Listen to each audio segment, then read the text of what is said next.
Paps, magandang umaga. Maraming salamat nga pala sa mga bumati sa akin sa birthday ko.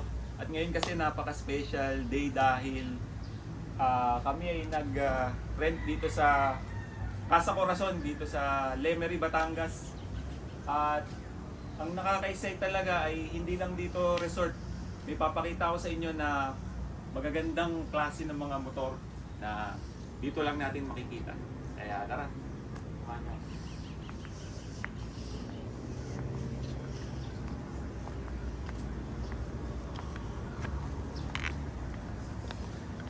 Yan, kasama ko nga pala si Robert Daniel at saka si wife ni. Ayan. At dito kasi kami nag-swimming kahapon at kaninang umaga. At syempre, hindi lang ito yung pinunta din namin dito dahil alam ko ay meron ditong museum ng mga motor na dito lang natin makikita. Actually, yun yata yung isa sa pinaka maraming koleksyon dito sa atin sa Pilipinas. Kasi ang tagal ko na talaga nitong gustong puntahan. Ngayon lang ako nagkaroon ng time. Ngayon lang kami nagkaroon ng time. At tinapat ko sa special day ng birthday ko dahil para at least gift na rin sa sarili ko at gift ko na rin para sa kanilang dalawa na makapasyal at makita rin nila yung mga iba't ibang klase ng mga motor. At kung hindi nyo natatanong, ako talaga ay isa sa pinaka fanatic.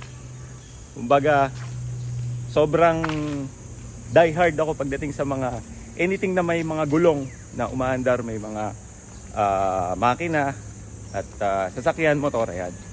So, ito na siya. Silipin natin. Ayan. So ito yung museum ng mga motor dito. So dito muna tayo sa part na to kasi meron pa doon. Tsaka dito sa kaliwa ko. Ayan. Grabe, sobrang ganda. Mga paps. Ito, hopefully makakita tayo ng mga 2-stroke dito. Ito, napaka-rare na itong mga to. Mga unang labas ng Honda. Ito, C50. Mga bilog. Mga bilog na yan. Basta mga bilog yung ganito. K3 ang tawag. Pagkakalam ko K3. Pagkakaalam ko sa mga ganyan. Hindi ako masyadong familiar sa mga ganito sa C70. Pero alam ko K3 yung mga ganito. Ayan. Grabe, ang gaganda. Putan muna natin tong side na to. Ayan. May mga Yamaha dito. Suzuki.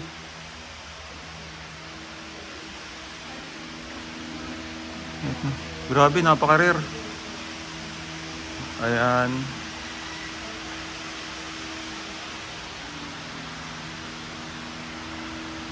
May mga bike din dito. Ayan. Nag-enjoy yung dalawa. Na-miss kayo, ano? Actually, ngayon lang din sila napunta sa ganitong klaseng mga museum. Actually, ako rin, first time ko rin mapunta at makakita ng ganitong klaseng mga motor na rare. Ito, Honda. Grabe, ang ganda, oh. Oh. Wow. Ito yung isa sa mga unang modelo din ng Honda. Yan, ganyan. Ito, merong parang, ito yung mga Honda Monkey. Ng mga 50cc. Ayan, oh, ganda. May mga Shoei. Ayan. Hindi ko alam kung anong model to, pero ganyan yung mga unang labas ng Shoei. Na Japan talaga. Ayan. Dito naman sa part na to ay mga ATV. Tapos may mga bike. Ayan. Mga Japanese bike. Ayan. Dito may mga vintage din na bike. Ayan. Ang ganda. Ito mga bike tong lugar na to. Ayan.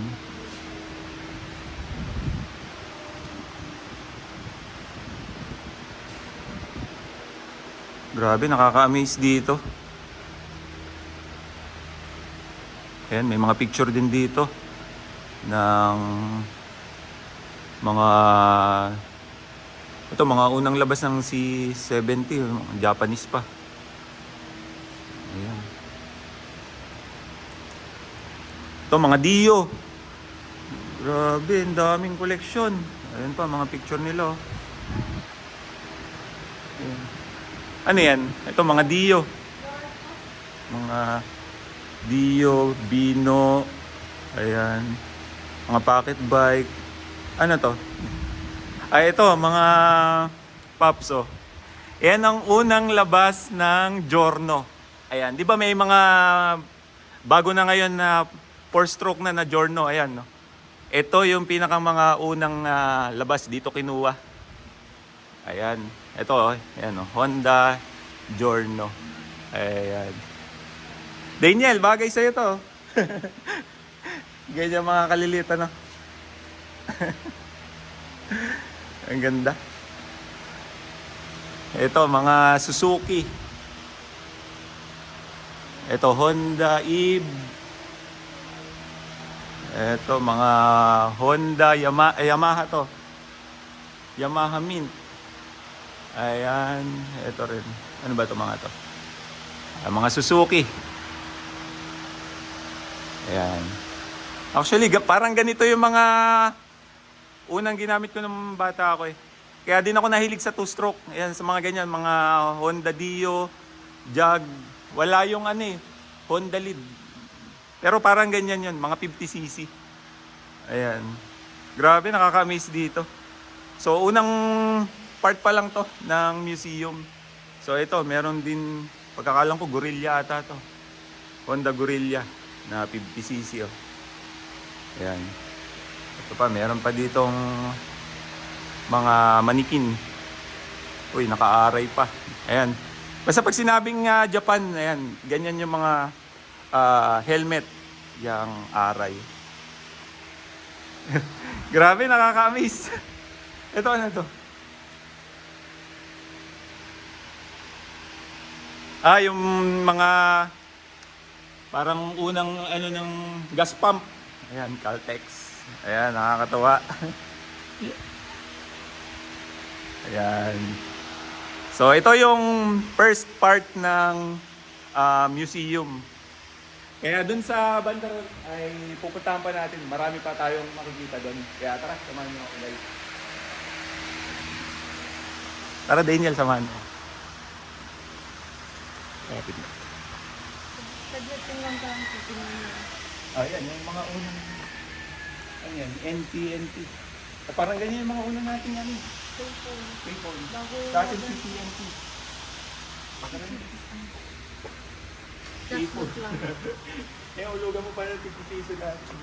Look lang lang. 09. Sige. Sir, salamat po. Thank you. Dito naman tayo sa kabila po. Dito naman, ayun pala. Dito muna tayo para makita natin tong kabilang side. Grabe yung ganda pili mo. Mga John, saan ba pasukan? Ay, dito. Dito yata pasukan. Sorry, dito pala pasukan sa kabila. Ayan. So, ito mga part na to ay yung maliliit na motor, mga 50cc. Oh. Ito, mga 50cc Honda. Dito ay parang itong area na to ay puro Honda Gorilla, Honda Monkey. Ito, Honda Monkey. Honda Mini Trail. Ayan. Ito na to. Mga parang favorite ni Brad Pitt, ang idol ko. O, di ba? Mga American Chopper ito din. Pero parang mga custom made itong mga to. Kasi ito, mga Gorilla. Ayan! Bagay na bagay yan. Honda Gorilla. Sa mga picture. Ito yung mga pocket bike. Ito yung mga picture nila. Oh, grabe. Sobrang nakaka-amaze kasi napakahilig sa motor ng may-ari nito dahil nakapag-collect siya ng gantong karaming motor doon, tas dito. So ayan, yung mga kandamang dito. Ayan. Ganda. Nakaka-amaze.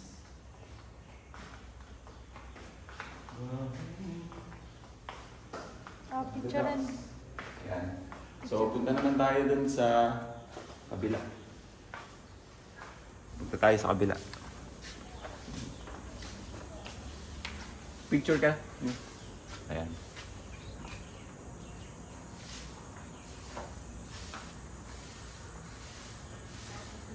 Ayan. Dito naman tayo sa kabila.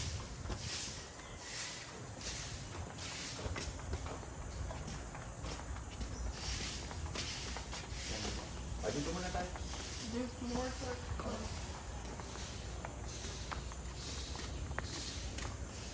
dami siniguelas. Yung mga paps, nakaka-amaze lang talaga dahil pag nakapag-preserve ka ng ganyang klase ng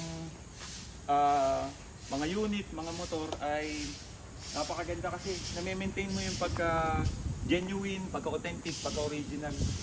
At yun din ang isa sa mga nagustuhan ko dahil pagdating talaga sa mga vintage, ang pinakamaganda talaga ay ma-maintain mo yung mga original look. Tara ni.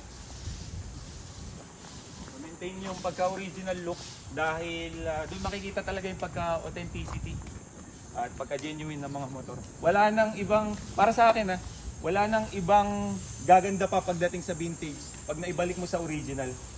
Kaya yung mga motor ko na vintage, yun, unti-unti kong binabalik talaga sa original. Tulad nung Brutus. Kaya yun yung pinakang plano ko talaga sa kanya. At dito naman tayo. Dito naman mga big bike. Ito po yung Grabe. tapang Ito yung Just looking. mga paps, ito yung pinakang gusto kong place para sa akin sa tatlo. Dahil doon ay mga 50cc, mga dito mga Honda Monkey. Pagdating naman dito medyo big bike na, malalaki na. Tingnan nyo, grabe, sobrang nakaka-amaze. Ayan. Sige, pakita ko muna sa inyo, ikutan ko muna. Ayan. Uy, Sondap. Ito rare din to, Sondap. Ito, BMW na boxer engine. Ito may card. Tapos ito naman ay, ito parang ito yung mga ginamit sa Second World War. Ayan. Kasi pagkakaintindi ko sa mga motor nung Second World War, ito ganito yung mga gamit ng mga British. Ayan, no? Ganyang sidecar. Tapos ganyan pa mga motor, kaya malaki din ang impact ng BMW na motor pagdating sa motorcycle industry ngayon. Dahil kung mapapansin nyo yung mga yung GS, ayan, yan na yung medyo modern ngayon eh. Ang pinanggalingan talaga niyan ay mga ganito, yung mga una-unang boxer engine. Ayan, parang ganyan. Yung mga pagkakalang ko R35, correct me if I'm wrong, R35 yan, mga boxer engine. Kaya natutuwa talaga akong magtingin sa mga ganyan kasi kung ano yung mga pinanggalingan. Kaya nga yung mga motor ko din sa bahay ay hanggat maaari gusto ko yung mga unang labas kasi kumbaga ganun yung mga pinanggalingan ng mga modern ngayon. Kaya kumbaga hindi siya nawawala sa uso. Ayan pa yung mga laruan dito. Meron pang sundalo dun. So ayan, dito muna tayo. Ito na yung modern na BMW ngayon. Ayan. Yang GS. Ito. Grabe oh. Ngayon lang ako nakakita na ito. BMW 300. Ito. Parang ilan. Parang dalawa lang yung pwedeng isakay dito. Ganda. Ah, ito siya. BMW 1959. Iseta pala. 1 cylinder, 2 valve. 298. Bali 300cc. Ganda. 3-wheeler pala siya. Ayan. Ito rin, merong BMW. Ayan, oh. Ayan, yung mga unang labas ng mga BMW, oh. 1965. R50-2. /2. Ayan, oh. Boxer engine. Ganda. Dito muna tayo. Ayan. Mga BMW. Ito, boxer engine. Ito, single cylinder. Ayan, iba-ibang klase pero grabe, mga pristine condition. Nakakatawa may-ari na ito. Napaka enthusiast niya pagdating sa mga motor. Collector. Ayan. Ito, isa din to sa mga rare na motor. Ayan. Ayan, pagkakaalam ko, ito yung orasan yan. Ayan. Mahal din yan. Parang nakita ko sa isang video ni Kuya Kim. Ayan, medyo mahal din yung ilaw na yan. Ay, yung orasan na yan. Ito, ganda. May windshield. Ayan, mga unang labas ganyan. May, ang tawag dito, yung windshield. Para siyang cowling. Ayan, o. Kaya doon din kinuha yung mga cowling ng mga ibang motor ngayon. Ayan. Ito, ano to? Ay, ang cute ng liit to. Ito, ang ganda rin, oh. Oo. Mga paps, ayan, oh. Grabe, ang ganda. Vintage. Ayan. Ikutan muna natin. Tingnan lang, enjoy ka? Yes. Ako rin eh. Ngayon lang ako nakakita ng mga ganun motor. Oh. Actually, gusto ko talaga yung mga vintage kasi although maganda talaga yung mga bago na motor, pero pag nakakita talaga ako ng vintage, lalo pag mga ganito yung na-preserve, para kang bumabalik sa era nila eh. No? Kumbaga, ramdam mo. Lalo siguro pag dinarag mo yung mga yan. At ang kagandahan kasi, na-preserve, na-maintain nila. Oh. Mga BMW nito. Mga tubig dito. Ganda. Ito pinakang mas maganda kasi may angkasan siya dito. Ito hindi ka pwede mag-angkas eh. Hindi mo pwede angkas yung wifi dito. Ito sa ganda BMW dito. Ganda. Ito R26 naman to. Ito mga card. BMW. Top down may coaching dito. Grabe dito. Dito ay mga card. Ay, yung mga ganyan, mga walang labas ng gas pump. Mobile gas. Yung bike dito. Ay, tingnan mo yung bike. Nasaan? Nasaan? Hermes. Hermes, Paris. Ito, Gucci. Nice. Ito naman yun. Casket. Ay, ba't ganun? Siguro design yan. Tapos ito, mga ganyan yung gamit sa inyo. Parang ganyan. Dito sa kabila. Ito talaga mga rare, ng mga unang labas. Tingnan nyo. 1936. Grabe, ang ganda.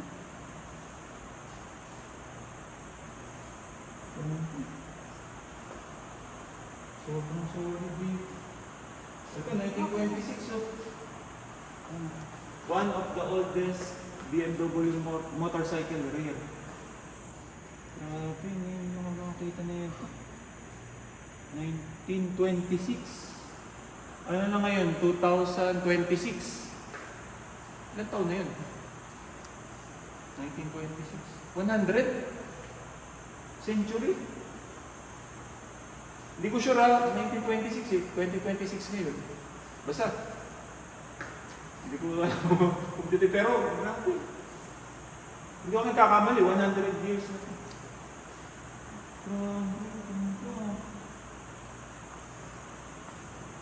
Ito, mga unang labas ng ano, ganito yung boxer engine. Kaya siya tinawag pala na boxer engine, sa mga hindi nakakaalam, ay yung piston niya, dalawa, isa rito, isa rito. Tapos, ang crank niya ay nakaganyan, diretso. So, ang palo ng piston niya ay pag ganun. Kaya pag umikot siya, para siyang boxer engine, para siyang salungat na ganun.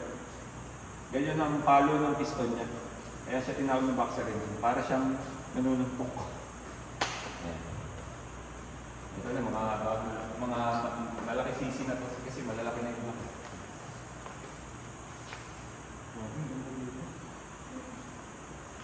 ito rare din, 1939 R12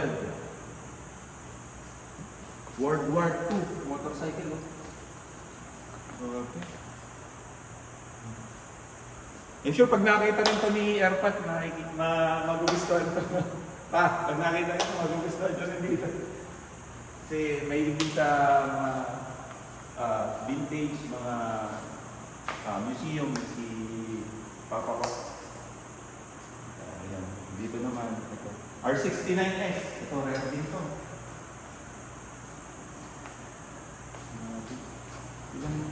Siguro yung mga motor nga pala dito mga paps ay lagpas 100. Hindi ko lang sure pero more than 100 yan kasi simula doon dito ay sobrang dami. May mga gas tank rin. Gas tank. So inulit ko, ito yung unang mga huling labas na ng BMW na boxer engine. Ito modern na to. At isa rin ito sa natutuwa ko dahil isa rin ito sa mga inikot sa buong mundo dahil yung pinapanood ko na Long Way Down nila Charlie Boorman tsaka ni Ewan McGregor ganito yung gamit nila. Boxer engine, air-cooled. Kaya matitibay din pala mga air-cooled pagdating sa mga long ride kasi sabi ng iba, hanggat mga nakakagamit ng ganyan. Lalo yan kasi inilibot na yan sa buong mundo, long way down, long way round, ay pwede palang gamitin yung air-cooled na motor. Pwede rin, mas maganda rin kasi yung gamitin yung mga water-cooled kasi nga stable yung temperature niya. Pero yung mga air-cooled ay pwede rin pala siyang gamitin ng malalayo. Kasi proven na nalibot na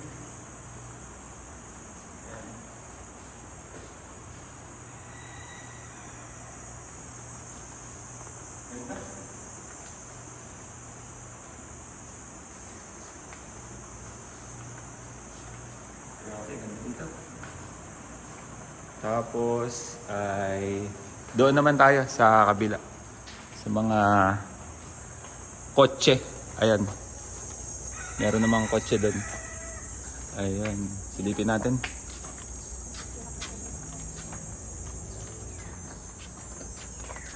Silipin natin. Mga paps, dito naman mga 4 wheels. At sa mga hindi nakakalam, ang pangalan ng anak ko ay si Robert Daniel. Dahil pinangalan ko talaga to sa Range Rover dahil isa yun sa pinakagusto kong sasakyan. Kumbaga para sa akin napakatikas talaga nun. Kaya di kita pinangalan sa Range Rover. So dito makikita naman tayo ng mga 4 wheels.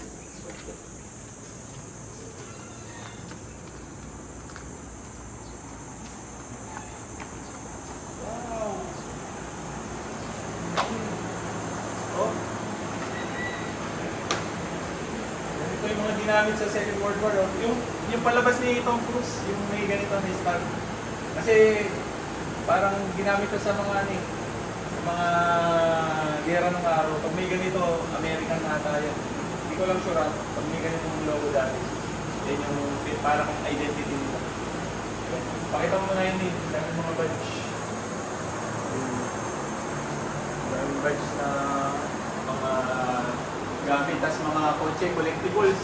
Ganda.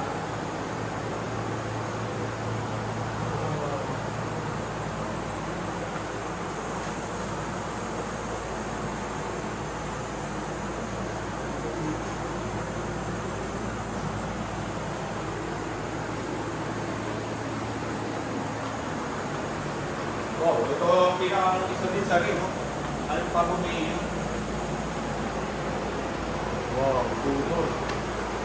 Nissan. Hindi ko kumalag mo, Nissan.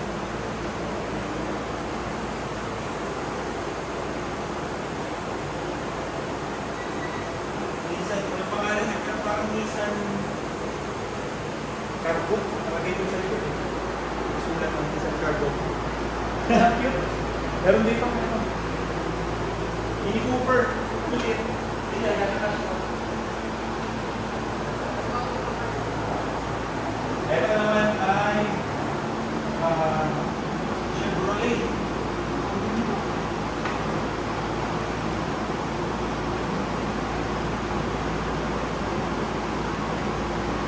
Oy, ito yung isa sa akin din, Chevrolet Stingray. Chevrolet Stingray. Ayan o. Ayan, Chevrolet Stingray. Ayan. Ganda. Oh. Ganda. Doon naman BMW na top down din. Bali, parehas siya. Ganda. Ayan, ano yan? Tingnan natin. Ito, Mercedes to eh. Mercedes. Top down. Ito ay... Ano yan? Parang ngayon lang ako nakakita nito. Ano to?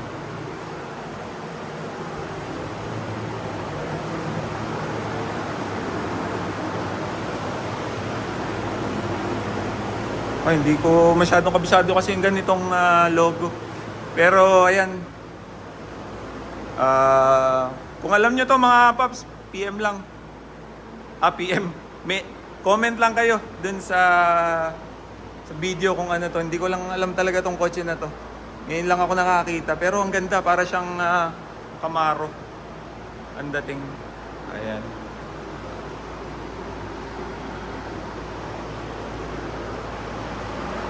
Grabe, nakaka-enjoy talaga dito. Kaya siguro hanggang dito muna yung video ko mga paps. Maraming salamat ulit sa mga bumati sa akin sa birthday ko. At sana ay natuwa kayo dito sa video na to. At ayan, kasama ko tong dalawa kong kasama, si Mika at si Robert. Kaya once again, maraming salamat sa lahat ng sumusuporta at nanonood sa Pops Beans. Kaya ingat sa atin lahat and God bless. Thank you.